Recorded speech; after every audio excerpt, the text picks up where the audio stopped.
Começando a entrevista por portal Marramac. King, o título do seu álbum, Se Eu Fosse Uma Garota Branca, carrega uma crítica social forte. Como surgiu a ideia de nomeá-lo assim e qual é a mensagem principal que você deseja transmitir com essa escolha? Primeiramente, muito obrigada por me receber aqui, poder ter um espaço para falar um pouco do meu álbum.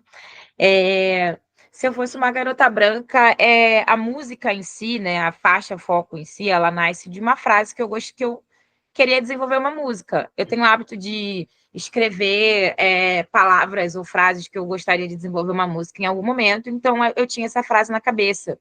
Então, em um determinado momento, eu entrei numa sessão de composição com os brasileiros, e aí eu falei, cara, quero fazer essa música. Não sabia exatamente sobre o que eu ia falar especificamente, né? Porque são tantas indagações, mas que eu queria falar algo nesse tema, que girasse sobre isso. Então a gente começou a brisar nas ideias da produção. Então a gente trouxe referências da Lily Allen, Smile, a gente trouxe referência de Blank Space, da Taylor Swift, Shake It Off. Então, bem solar, músicas bem solares, bem up-tempo, né? E as melodias também da música. Aí, a parte disso, a letra, né, era onde viria o grande humor ácido, diria assim, né? Toda a construção, né, essa relação com a produção e a letra, nasce essa ideia de humor ácido, né? Então, eu quis abordar muito sobre privilégio branco, né? É um álbum, é uma letra que fala sobre as pequenas ações do racismo cotidiano, fala sobre o racismo estrutural, né? O famoso racismo estrutural, que acaba sendo muitas das vezes mal colocado, mal posicionado nas histórias, né? Nas narrativas. Então, quis mostrar, fazer o contrário, mostrar quanto o corpo branco é privilegiado por não ter que pensar sobre certas coisas, sabe? Não pensar como entra na loja, se alguém vai te seguir, não pensar se você vai chegar na padaria e a pessoa que está lá é racista, sabe? Então, eu quis trazer de uma outra perspectiva. Tipo, se eu fosse branca, isso ia acontecer na minha vida. Então, é meio que essa ideia. Tá mutado. É que fez um barulhão aqui fora, por isso que eu montei. Respondeu até um pouco a segunda pergunta, que diz o seguinte: você mencionou que a faixa título foi inspirada por vídeos satíricos de desculpas públicas de mulheres brancas após atos de racismo. Como foi o processo de traduzir esse humor ácido em música? Então, você meio que já, se quiser completar, né, sobre isso. A ideia um pouco é essa mesmo, porque realmente a gente tem que olhar na perspectiva que racismo é crime, né? Não é algo recreativo, não é algo que dá para fazer sem querer. Ninguém pode se sentir à vontade de cometer um crime sem querer e simplesmente resolver isso abrindo uma câmera com uma blusa rosa, pedindo desculpa e falando que está querendo aprender e ler um livro, sabe? E fazer afroalfabetização. Não é assim, sabe? É, é crime, as pessoas têm que entender isso. E eu acho que mostrar nessa perspectiva ali, essas pequenas causas e colocar isso não somente na mesa de quem é vítima disso, mas também na mesa de quem pratica isso, foi a maneira que eu encontrei de condensar em música, sabe? Beleza. Seu álbum conta com colaborações de artistas de peso, como Carol Conká, MC Sofia e Leone. Como essas parcerias contribuíram para o projeto e o que podemos esperar de cada uma delas? Foram essenciais, todos os feats foram essenciais, foram escolhidos com muito carinho e eu fiquei muito feliz porque as pessoas toparam estar no meu primeiro projeto, né, no meu primeiro álbum. Então, acredito que o fato dessas pessoas estarem nesse projeto já legitimiza esse projeto de uma maneira absurda, porque são pessoas com carreiras incríveis, com história, com caminhada e que aceitaram dividir esses holofotes comigo.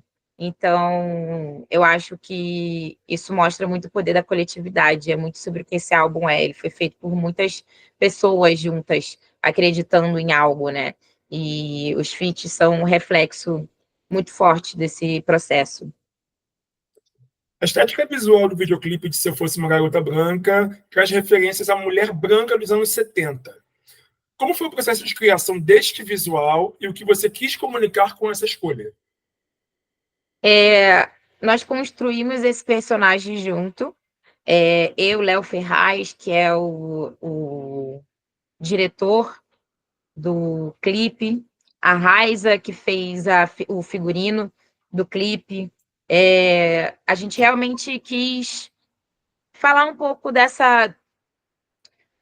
O que é a nossa referência atual, né? Da onde vem a nossa referência atual da mulher perfeita, né?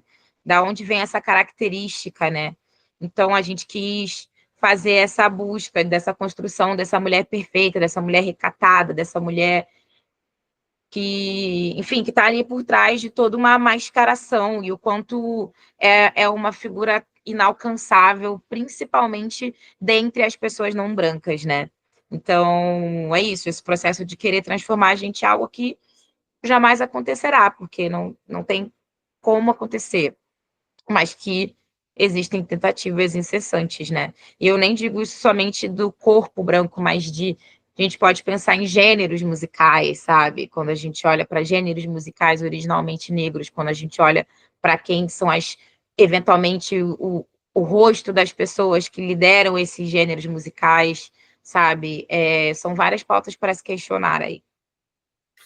Você tem uma longa trajetória como compositora para grandes artistas da música brasileira. Como foi a transição de estar nos bastidores para lançar o seu primeiro álbum autoral? Foi um processo muito maduro. Eu sempre fui intérprete, então eu já tinha outros trabalhos no mundo, já tenho um corre de fazer show mesmo, sabe? Então, mas eu passei bastante tempo da minha vida me dedicando ao meu trabalho de compositora, do qual eu amo muito também.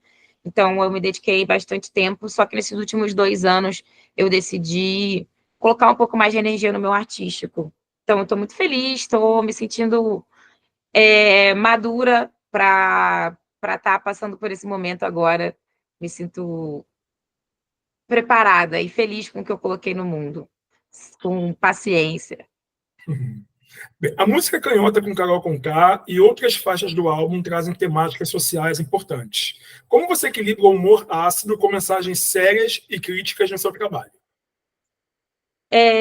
Eu acho que é assim que eu vivo a vida, de modo geral, assim. Essa é a maneira que eu vivo a vida, que eu aprendi a viver dentro desse mundo que, no geral, tende a nos expelir, né? A gente acaba tendo vários ensinamentos, né? Que nos constroem, que nos moldam. E parte de mim é isso também, um pouco de humor ácido. Um pouquinho de humor ácido para viver a vida. Não seria diferente no álbum. Bem, e o álbum aborda também a questão da identidade em um país como o Brasil, marcado pela diversidade e pelo racismo. Como sua experiência pessoal influenciou a construção desse projeto? Influenciou totalmente. É um trabalho realmente que ele não é só sobre mim, mas ele é também sobre as pessoas que me rodeiam e a minha perspectiva disso, né? Não é algo que eu entrevistei pessoas para desenvolver, sabe? Foi algo de análise mesmo. Então, sempre tem muito de mim no meu projeto musical, principalmente quando são as minhas músicas, né, que eu interpreto. Sempre tem muito de mim ali. E muitas minhas observações, não necessariamente coisas que eu vivi, mas coisas que me circundam. Então, fundidos. Sim. Mulheres negras são uma forte inspiração para você, especialmente a sua avó Iraci. Como a presença e memória dessas mulheres impactam a sua arte e as suas composições? Completamente. Eu não acho que a gente consiga fazer nada sozinho. Eu tenho certeza, eu afirmo que a gente não consegue fazer nada sozinho, principalmente quando a gente não parte de um lugar de privilégio, né? E por mais que a gente batalhe, lute e todos os esforços que a gente coloque, a gente só consegue progredir porque a gente está em comunidade. Que seja seus pais, seus avós, seus tios, seus primos, seus vizinhos, seus amigos, seus irmãos. Quando a gente olha para trás, assim, o que a gente conseguiu progredir, sempre tem a mão de várias pessoas envolvidas ali para construir, né? Então, quando eu olho para minha avó, quando eu olho para minha mãe, para as minhas tias, quando eu olho para as inúmeras mulheres que vieram antes de mim para que eu pudesse estar aqui, inclusive, dando essa entrevista e falando sobre isso tranquilamente. Foi um trabalho muito árduo e eu acho que eu estou só sendo mais um ponto a adicionar de um trabalho que já vem sendo feito há muitos anos e eu espero que meu trabalho adicione positivamente a uma luta que vai para além de mim, né? Okay. Você já trabalhou com artistas como Luísa Sonza e Isa, e que renderam indicações ao Latin Grammy.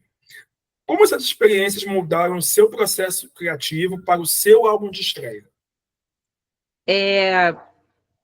São dois álbuns muito importantes para a música pop brasileira contemporânea, né? Tanto que ambos foram indicados ao Grammy Latino. E quando a gente olha a equipe, são pessoas que colaboram sempre, então são muitas mulheres importantes e fortes ali envolvidas para criar os projetos, né? Então, não foi sorte, é muito trabalho coletivo, não é um trabalho só meu, longe de ser, é um trabalho coletivo muito forte de pessoas muito focadas e que creem nesse trabalho coletivo, sabe?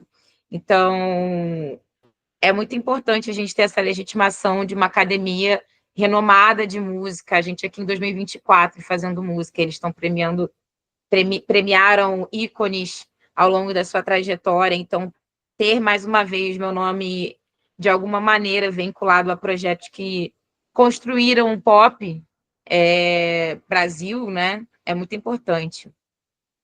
E eu sou uma artista pop, no fim das contas, eu fico muito feliz de estar colaborando com esses projetos e afirmando mais uma vez essa minha veia no pop e o quanto isso reflete diretamente no meu projeto, Se Eu Fosse Uma Garota Branca, que é um álbum muito pop. A música Caloteiro com a MC Dani e outras faixas do álbum parecem carregar um tom divertido e descontraído. Como você decide quando usar humor e quando ser mais incisiva em suas músicas? Decido, eu tô ali, tô pensando, aí a gente pode, depende muito da vibe, da criação, vou ser bem sincera, assim. Às vezes eu vou ter uma frase que eu gostaria de desenvolver, e aí se isso vai ser desenvolvido com humor ou não, depende muito de tudo que vem junto, sabe? Às vezes é uma produção, às vezes é uma conversa. Eu me permito, nesse momento que estou criando para mim, ser um pouco mais, sabe, mais fluida, ser menos preciso fazer isso desse jeito, ser mais fluida, porque eu gosto muito de compor, então acho que a fluidez ela faz parte disso também, e poder reafirmar isso nas minhas obras também faz parte de mim e do pouco como eu crio, né?